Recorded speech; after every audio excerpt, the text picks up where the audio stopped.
Muy bien, vamos a escuchar al periodista estadounidense Tucker Carlson. Seguramente lo recuerdan, ¿no? Por el nombre. Es un periodista que estuvo en la Fox, en esa cadena. Después Sí. se fue, emprendió su propio camino como periodista independiente. Podemos decir Ha un hecho... estilo, no un estilo de periodismo, pero tipo un Alejandro Fantino que se fue de los medios tradicionales como para hacer...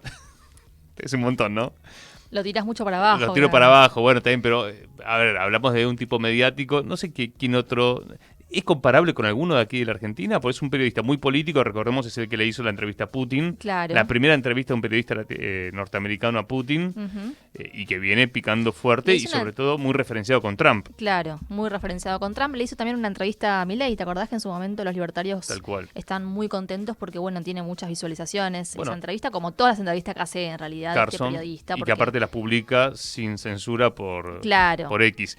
A ver, si Milei está devaluado respecto de Trump, bueno, Fantino con Tucker Carlson es un montón, ¿no?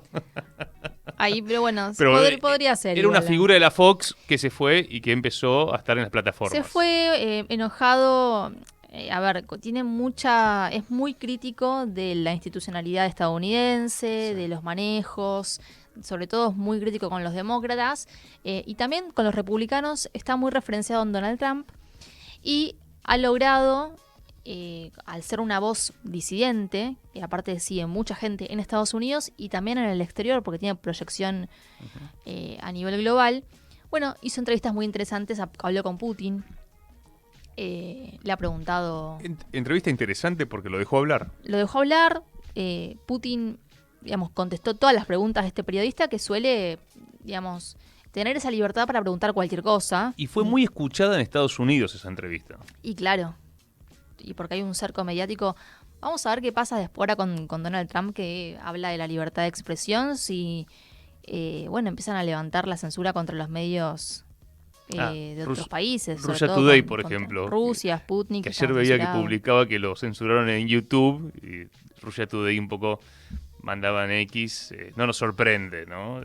Ya No terminó todavía la terminó. la censura. Y esos son, O sea, digamos, medios que... vos querés ver Russia Today en YouTube, no podés.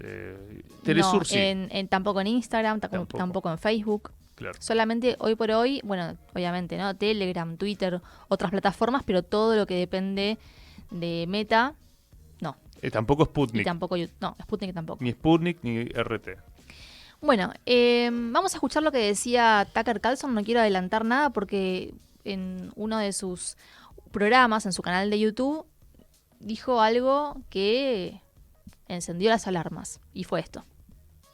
Tony Blinken was pushing so hard. Tony Blinken estaba presionando con tanta insistencia para iniciar una guerra real, incluso llegando al extremo de intentar asesinar a Putin, algo que, de hecho, la administración Biden intentó hacer.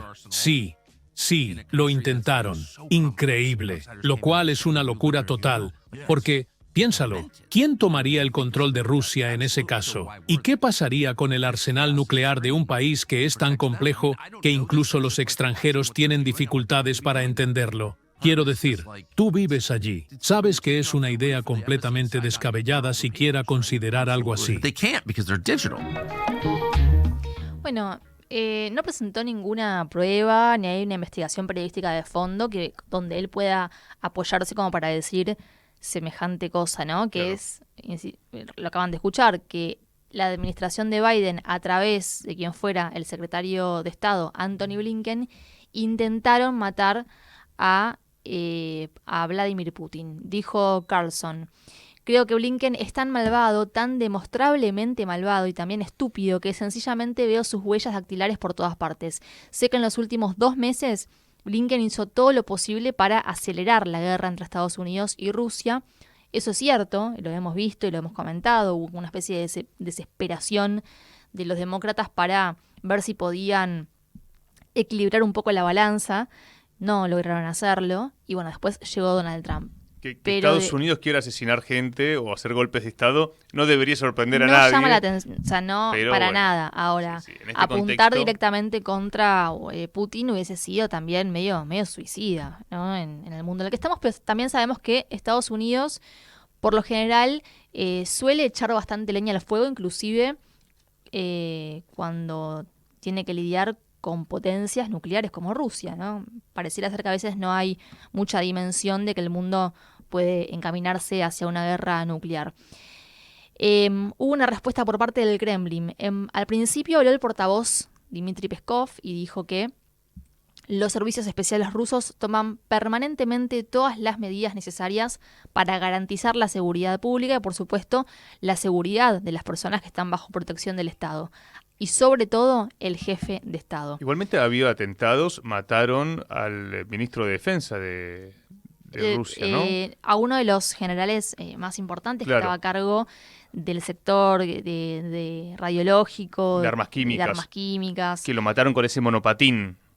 ¿Te acordás? Exactamente. Esto fue hace poquito, ¿no? Que de hecho el ucraniano, que fue el mercenario, filmó todo desde su auto enfrente de la casa allí en Moscú y que, bueno, fue un atentado de los tantos que se dieron. Recordemos también el asesinato de Dugina, También. la hija de Alexander Dugin, que es un filósofo, un pensador central de la administración de Putin.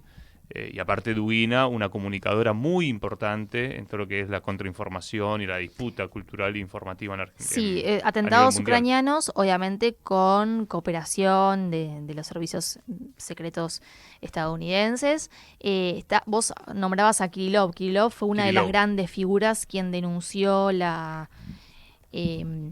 presencia de Estados Unidos en laboratorios en Ucrania, Sí, sí, que sí. estaban desarrollando aparentemente armas biológicas. Pidió Rusia en muchas oportunidades una Que se investigación investigue, claro. neutral para ver qué era lo que estaban haciendo allí. Bueno, eso al final nunca... Lo la ONU nunca lo investigó. Claro, lo pidió en el Consejo de Seguridad de Naciones Unidas y nunca fue escuchado, ¿no?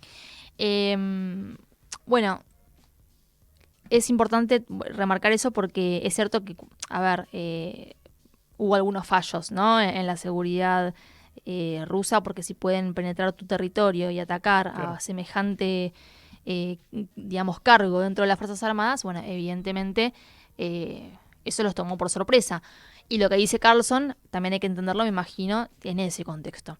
Después dijo también Peskov, el portavoz del Kremlin, no estamos del todo seguros de qué quiso decir Tucker Carlson cuando dijo eso, no proporcionó ninguna prueba, así que no estoy en condiciones de comentar lo que dijo, no Está está claro qué quiso decir, pero bueno, la realidad es que todos sabemos que Antony Blinken,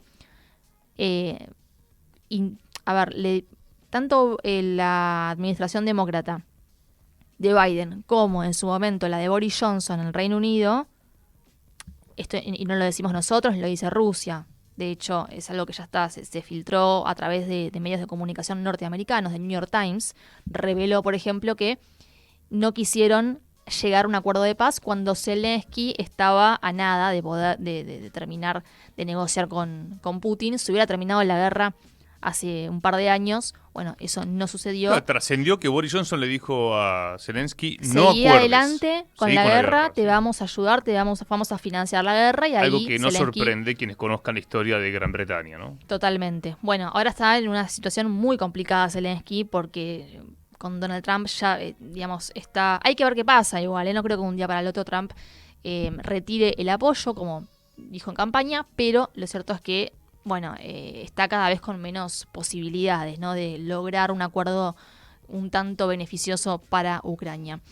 Sigamos escuchando, ahora vamos a ir a escuchar las palabras de Vladimir Putin, porque hay una postura contundente, digamos, previo. Ahora me imagino que debe haber conversaciones por detrás, nada oficial, sobre una conversación directa entre Putin y Donald Trump para discutir la cuestión ucrania. No tiene fecha, Ahora, pero ya Trump dijo que se quiere juntar con Putin. tanto Putin como Trump dijeron que tienen la intención. Obviamente Rusia está esperando algún tipo de contacto. Hay que ver en qué momento decide dar ese paso la administración trumpista. Che, ¿y dónde se juntan también, no? Donde se juntan, Se hace todo un tema. cómo es esa conversación. Pero Los esquemas de seguridad de esa reunión, me imagino. no, y aparte, si se hace pública la reunión, viste que siempre las fotos, las poses, sí. dicen mucho, ¿no? La cuestión corporal. Pero es siempre como Putin una... puede llevar el perro, ¿no? Claro. No creo que igual Trump le tenga miedo a los perros como Merkel, pero ojalá haya una reunión, porque en definitiva estamos hablando de un conflicto que se está llevando la vida de muchísima gente. Pensemos en Ucrania, además, muchos soldados que no quieren estar peleando en el frente de batalla, que están siendo reclutados contra su voluntad. Las familias están intentando esconder, ocultar a los varones que están en condiciones de ir al ejército porque, bueno, realmente es una guerra que el pueblo ucraniano no quiere dar a esta altura. Y de hecho hay muchas encuestas, inclusive que se llevan adelante desde encuestadoras occidentales que marcan que hay un hartazgo y que ya se quiere terminar con este conflicto. ¿Qué dice en este contexto Putin? Que Zelensky es ilegítimo y no puede haber posibilidad de negociación con esta persona sentada en la mesa, como descartando completamente la participación de Zelensky. Es decir, se llamen a elecciones, elijan un nuevo presidente y que se siente... o lo resolvemos con Estados Unidos. Porque en definitiva, quien está detrás del régimen de Kiev es Estados Unidos. Ellos no tienen ningún tipo de independencia para... no representan al pueblo ucraniano, dicen desde Rusia, y además... En definitiva, las directivas vienen de Washington, con lo cual discutimos solo con Washington o con un representante legítimo votado por los ucranianos. Recordemos que Zelensky expiró su mandato y continúa en funciones a pesar de que se demuestra que cada vez crece más el descontento social en Ucrania. Escuchemos entonces las palabras de Vladimir Putin.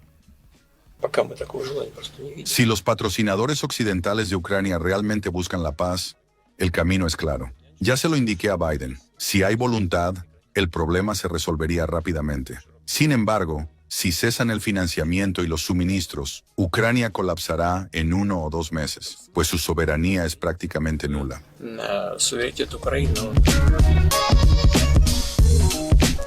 Ahí lo escuchaban entonces a Vladimir Putin. No hay posibilidad entonces de negociación con un presidente que consideran ilegítimo y aparte saben perfectamente que, ahí te decía, ¿no? ¿Por qué quieren puentear a Ucrania y hablar directamente con Washington? Bueno, porque lo que dijo recién Putin es, sin apoyo occidental, esto en un mes se termina, básicamente.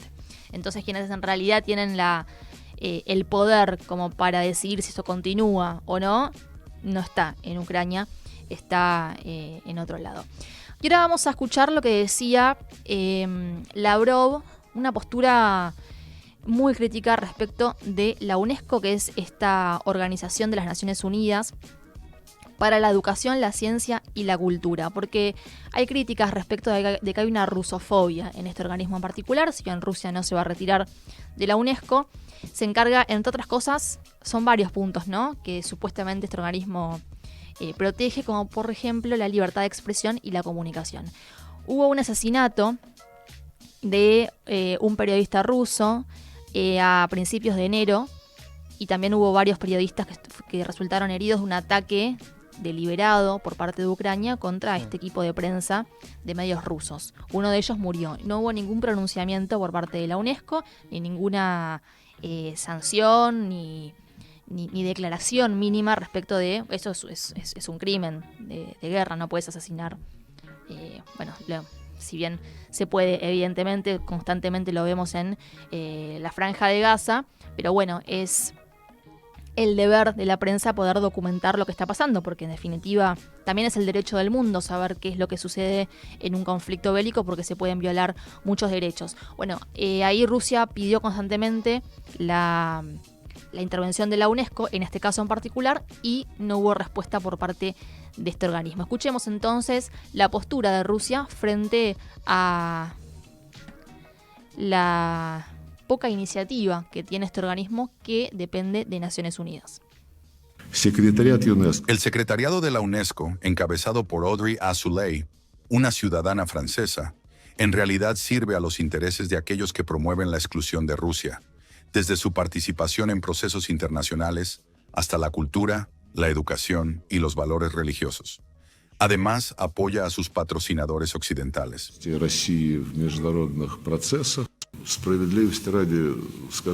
La enfermedad de solo servir a los intereses de un grupo de países, en este caso Occidente, no es exclusiva de la UNESCO, sino que también se observa en otras estructuras internacionales, incluida, lamentablemente, la Secretaría de las Naciones Unidas. A pesar de todos los intentos de excluir a Rusia de la UNESCO, no lo lograron y no lo lograrán. No tengo ninguna duda al respecto. Bueno, no solo la libertad de expresión, también hubo muchas denuncias por parte de Rusia cuando en Ucrania se intentó terminar con el ruso, con el idioma ruso. De hecho, se prohibió en las escuelas hablar el idioma ruso y no hubo una protección por parte de la UNESCO, que es un derecho, ¿no? Que aparte tienen, sobre todo en Ucrania, los rusoparlantes, que son mayoría en el este ucraniano. Así que ahí estaba entonces la denuncia de Rusia, en particular apuntando contra la UNESCO y contra quien dirige esta organización, que es una francesa, y por ende Rusia dice hay una rusofobia en esta encargada, y todas las denuncias caen como en la nada, quedan en la nada. Después sí se pronuncia respecto de otras cuestiones, la UNESCO siempre atacando a Rusia, así que ahí estaba Lavrov marcando ese sesgo de la UNESCO.